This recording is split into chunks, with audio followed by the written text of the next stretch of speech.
भारताच्या उदारीकरणाचे जनक म्हणून ओळखले जाणारे माजी पंतप्रधान डॉक्टर मनमोहन सिंग यांचं निधन झालं। श्वसनाचा त्रास होत असल्यानं त्यांना दिल्लीतील एम्स रुग्णालयात दाखल करण्यात आलं होतं। मात्र वयाच्या 92व्या वर्षी त्यांनी अखेरचा श्वास घेतलेला आहे। भारताच्या उदारमतवादी धोरणाचे जनक असलेल्या मनमोहन सिंग यांच्या निधनानंतर जगभर हळहळ व्यक्त केली जाते।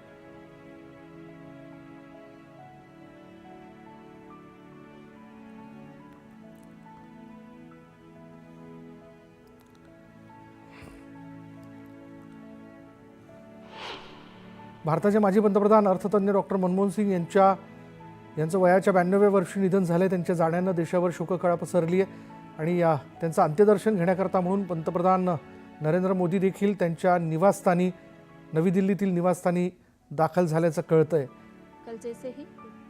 ही तिथली थेट दृश्य आपण बघतोय।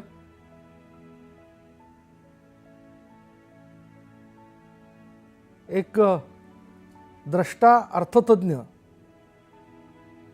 आपल्यातनं हरपल्याची भावना व्यक्त करत पंतप्रधान नरेंद्र मोदींनी आपलं दुःख व्यक्त केलं।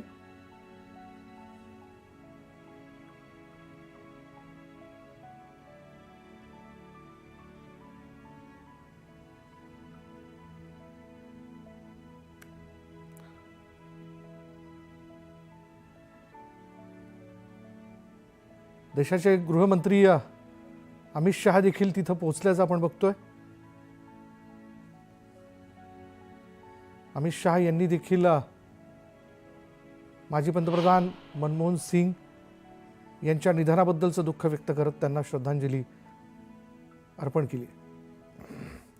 जे पी नड्डा देशाचे केंद्रीय मंत्री,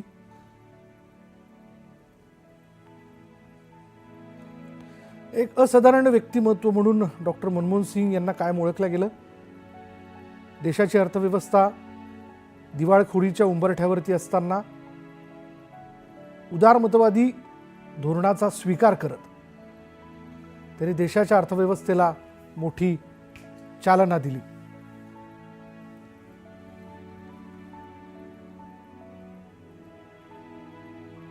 आणि तेव्हापासून आज तागायत आपल्या देशाच्या अर्थव्यवस्थेने केलेला विकास किंवा एक आर्थिक महासत्ता म्हणून देशाची होणारी वाटचाल यात डॉक्टर मनमोहन सिंग यांचा फार मोठा वाटा राहिलेला आहे।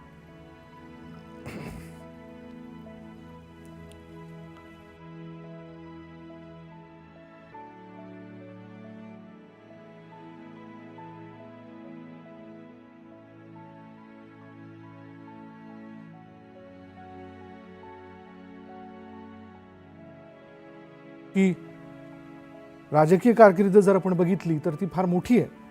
म्हणजे अगदी 1957 ते 1959 या कालावधीत अर्थशास्त्राचे वरिष्ठ व्याख्याता म्हणून त्यांनी काम केलं। ते थेट देशाचे पंतप्रधान होण्याचा मान त्यांनी मिळवला। डॉक्टर मनमोहन सिंग यांच्या निवासस्थानाच्या बाहेरून तिथल्या सगळ्या घडामोडींचा आढावा घेतलाय आमचे प्रतिनिधी प्रशांत लीला रामदास यांनी।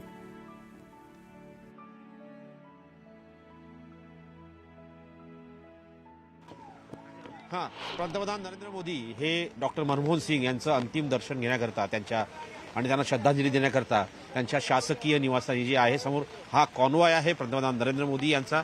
आपल्याला पाहत असेल डॉक्टर मनमोहन सिंग यांचं माजी पंतप्रधान यांचं निधन काल रात्री उशिरा जर बघितलं तर एम्सच्या रुग्णालयात झालं होतं। त्यांचा कॉन्वॉय पंतप्रधान नरेंद्र मोदी यांचा कॉन्वॉय दाखल झालेला आहे।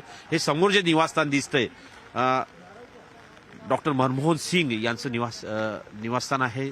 माजी पंतप्रधान पदाहून जे दूर झाल्यानंतर त्यांना हे शासकीय निवासस्थान मिळालं होतं। आता नरेंद्र मोदी जे पंतप्रधान देशाचे ते दाखल झालेले आहेत, तिथे अंतिम दर्शन घेतील।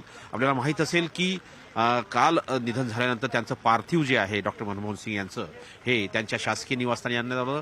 आज रात्री उशिरा 1 वाजता त्यांची मुलगी जी आहे ती अमेरिकेहून त्यानंतर उद्या त्यांच्यावरती अंत्यसंस्कार होणार आहे। त्यापूर्वी जर बघितलं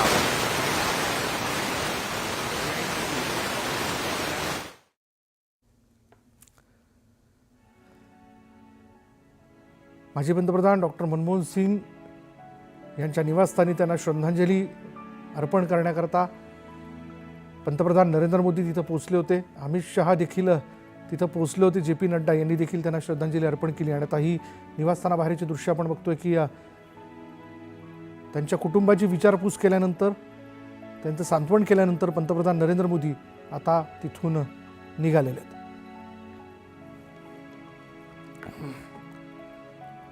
देशाचा एक मोठा अर्थतज्ञ हरपल्याची भावना त्यांनी व्यक्त केली आहे.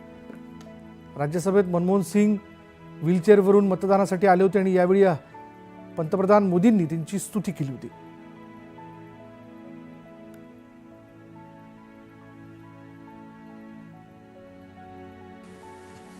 वोट किया, एक सांसद अपने दायित्व के लिए कितना सजग है उसका वो उदाहरण है।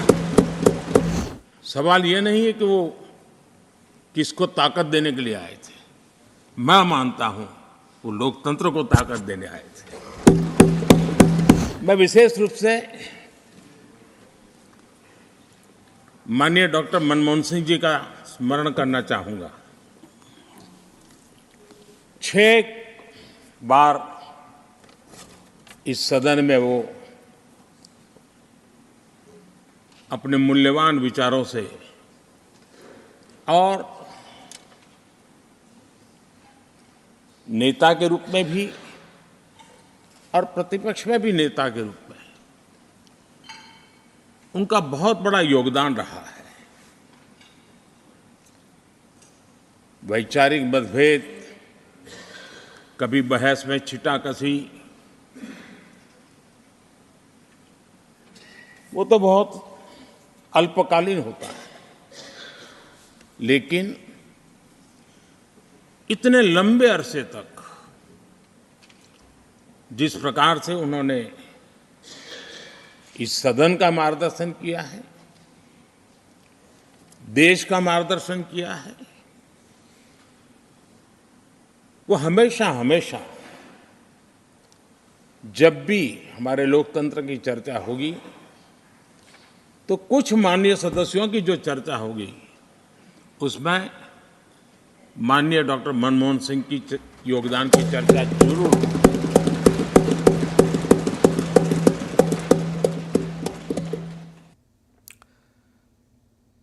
डॉक्टर मनमोहन सिंग आपल्या विरोधकांवर शेरोशायरी करून अनोख्या पद्धतीने टीका करायची. त्यांची टीका करण्याची ही खास शैली विरोधकांनाही चांगलीच सुखावून जायची.